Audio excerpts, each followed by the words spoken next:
In terms of features in bot mode, he has just kind of like a hideaway cannon that you basically rotate out, and then he's got a shoulder mounted gun here. That's pretty cool. His arms rotate. He's got nice ratchets, and his waist rotates, and his legs rotate. Very strong big ratchets on his hips. And then his knees kind of rotate in the wrong way.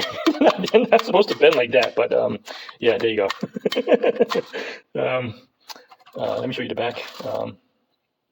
Not much going on in the back. He has these little wheels that allow him to roll better in fortress mode, and he does have a rubber wheels, which is nice. Let's transform him into city mode. Let's take off his fists.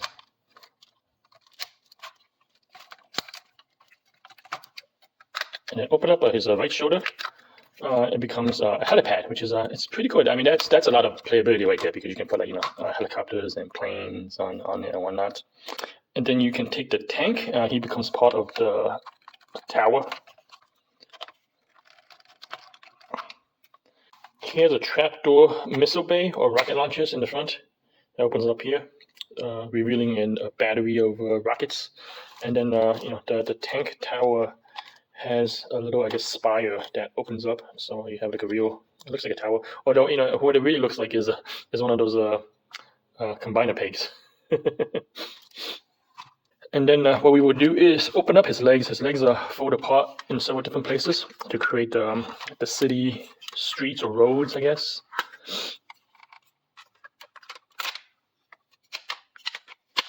Here he is. And then rotate his waist around so he's facing forward, and then kind of open up his legs,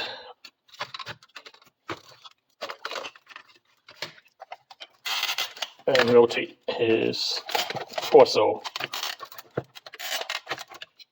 forward.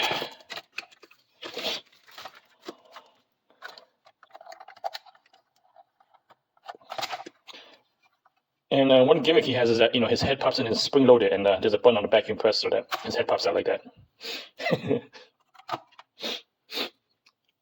And then we need to adjust his other arm. Let's put the additional tower in the back. Like this. It's a little loose. He has one more compartment that opens up. This is like a little ramp for mini cars to go up and down. So let's have Scamper go in there, and Scamper does quite fit in quite nicely. Also, you take 6 guns torso and chest, and you plug him into the helipad base over here. But it's a little difficult to get into. I actually had to shave off some plastic off of the pegs to force him in, and even then I was a little worried that the pegs might break or something, because there's definitely something wrong here. The tolerance is not quite right, so just be careful. But here he is in city mode.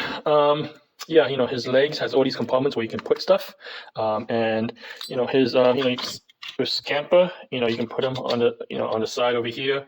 The G1 mini bots, will size nicely in it. Now the current generation Legends class figures are too big. It won't work. They're a little big. I mean, I guess you could still put them here, but it'd be more like a parking garage than a city. Here is the UFO guy. It's pretty big. And here's a Power Glide. Yeah, just a little too big for modern toys to go with. Although, we do have the mini bots. So I actually have a set of these. I don't know where they are. I haven't opened it yet. But these mini cons might work. So actually, these modern mini cons do fit and scale nicely. But certainly, figures like Optimus Prime, I mean, he would be a giant, next to the supposed, quote unquote city. Let's look at how the Jada diecast figures work on here. So let's put the Autobots defending the city against the Decepticons. So I have the Jada diecast minifigures laid out across Metroplex, and it looks really nice. The Decepticons are charging in, attacking, and you see the Autobots standing firm and defending. That's great.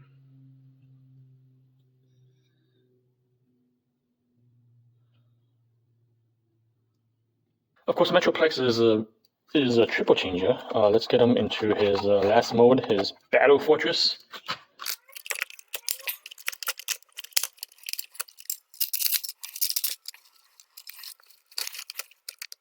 Plug his giant cannons in.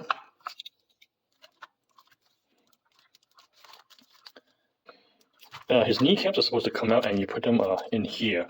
But these are really hard to get out. And again, this toy has a lot of issues. I can imagine, young kids are struggling with this back in the day. And then we can plug the final guns on the side.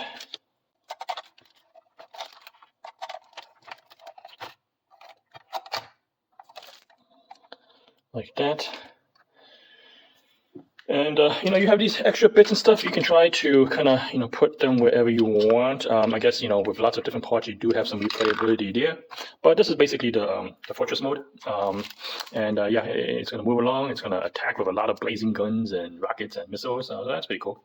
I can even put some of these Jada minifigures on here. So here's Prime. Prime is back there. Scanning the battlefield. We have a Bumblebee manning the cannon. We have Hot Rod manning the other giant cannon. Ironhide. Here's Ultra Magnus. That's pretty cool. So let me just wrap up. Honestly, I'm a little disappointed. I think plastic isn't great. Lots of flash problems, nubs, fit issues, and he's small. I think I checked him back in the day, in the 80s. This sold for $35. So I think probably inflation adjusted, that's probably be $90 now. I bought this for $85 using a coupon. I think generally the online listings are about $115, $120. I would say unless you really want this figure, I'd say pass on it because I'm quite underwhelmed by it. It's small. There's quality issues. There's transformation issues. The parts are either too tight or too loose. And unless you really want this figure, I don't think it's worth it. I don't think it's worth $120 or even the $80 that I bought it for. Thanks for watching. As always, please subscribe, and I'll see you next time.